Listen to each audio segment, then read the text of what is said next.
Yo, so we have a brief over-the-wire Bandit tutorial.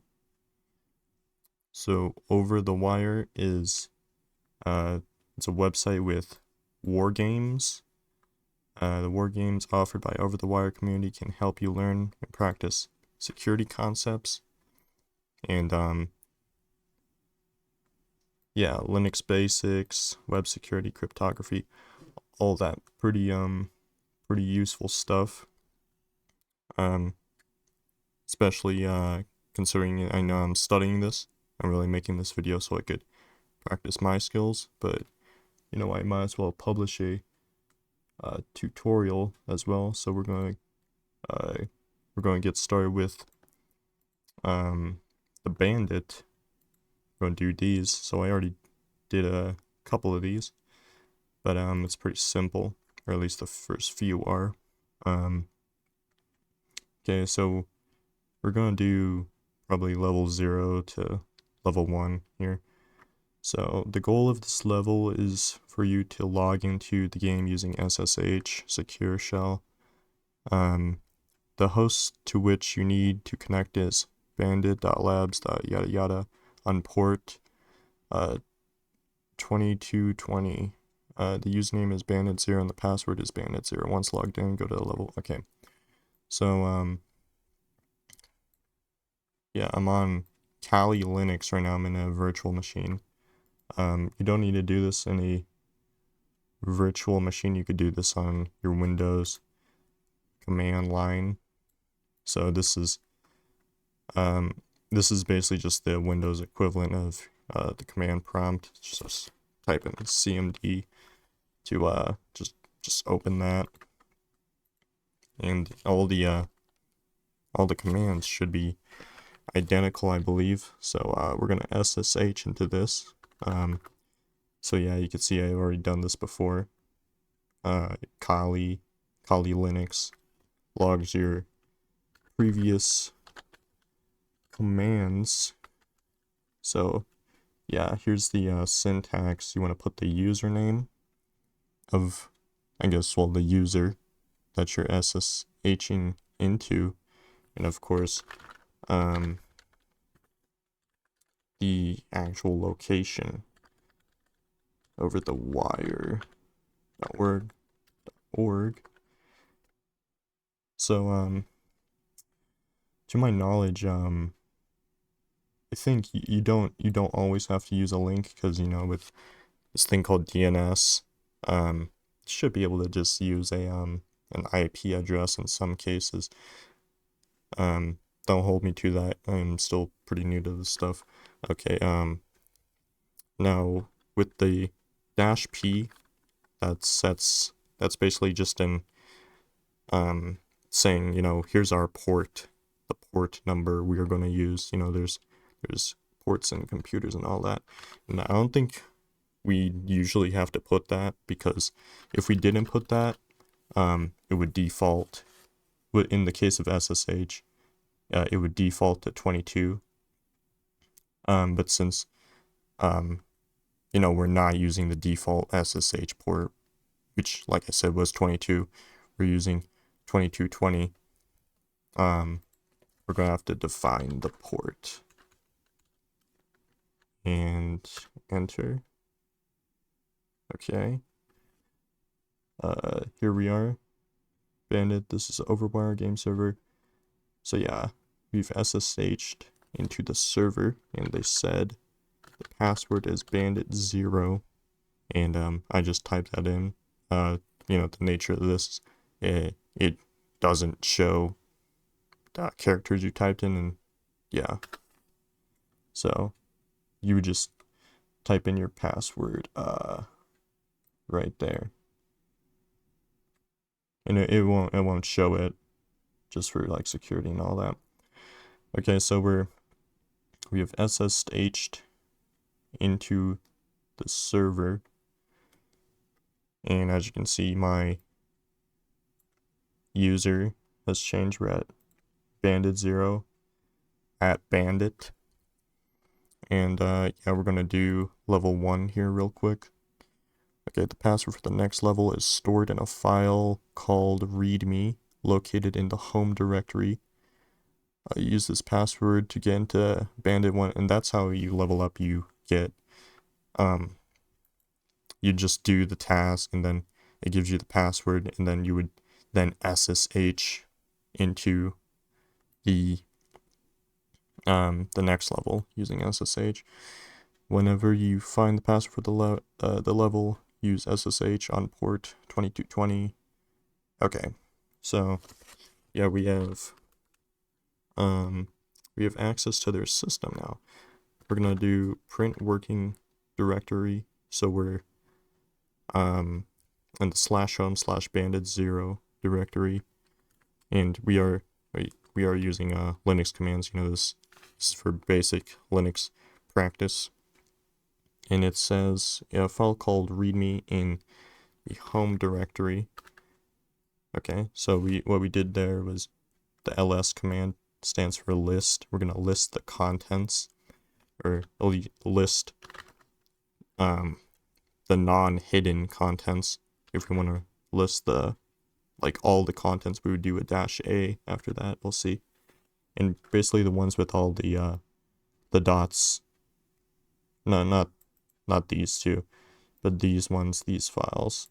The dots in front, those stand for hidden files essentially, but that doesn't matter. So it's in the file readme, and okay, so we have to read the file, so we're going to do the cat command, read me, and there we go. Congratulations on your first steps into the Bandit game. Please make sure you have read the rules, yada yada. Please inform the instructor about the, okay. And I'm probably gonna adhere to the rules. They don't want me sharing this password in the video, but the password would be just like right here, yeah, on the right of this, after the colon right there. And yeah, you would essentially do the exact same thing and input that password when SSHing into the next level. We'll actually go ahead and do that for the sake of the tutorial. So yeah, moving on to level 1 to 2, and I think the way it works, SSH Bandit, and instead of putting Bandit 0 as the user, we do Bandit 1 at what was the link? Bandit.labs.overthewire. Okay. At bandit.labs.overthewire.org. Okay, and then port 2220. We'll see if that's correct. Okay, and we can see now we need to put in the password for the user bandit1. Should be able to just copy and paste that. I'm not about to type the long password. All right. Also, in regards to copy and pasting, I think if you're doing this in a VM, you shouldn't have to worry about this if you're doing this in Windows, but when copy and pasting something in a VM or in Linux, I think you want to do Control-Shift-C and Shift-V instead of Control-C and Control-V. I don't know why. It's just what I've been doing. Seems to work. Yeah, we might as well do oh yeah, we might as well do level 2 here. The password for the next level is stored in a file called dash located in the home directory. So okay, I think I remember doing this one. Oh wait. Oh, it's literally just called dash. It's not even dash located, dash space located. It's just, or hyphen, I mean. So try to figure out how I did this one. stored in a file. Okay, well, we have to read it. I want to try something first.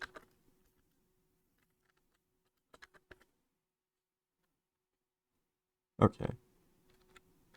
Interesting. Okay, disregard that.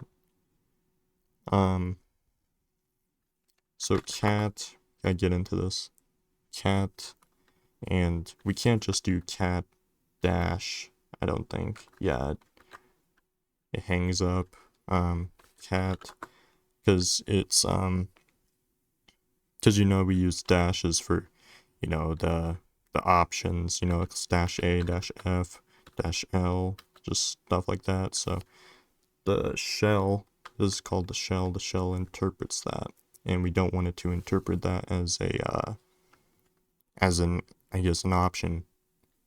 We want a cat into the file. So I'm trying to remember, remember it being something crazy.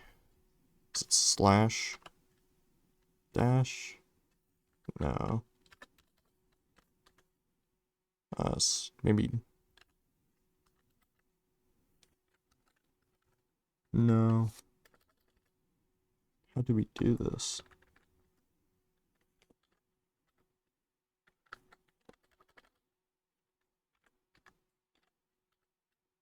Oh, bam. That was it. Alright, so it was cat dot slash and then the name of the the hyphen. And then we got the password. So I'm just going to take a picture of that real quick for future reference.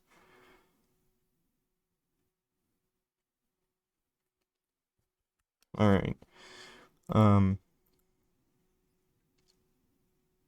Yeah, I guess so.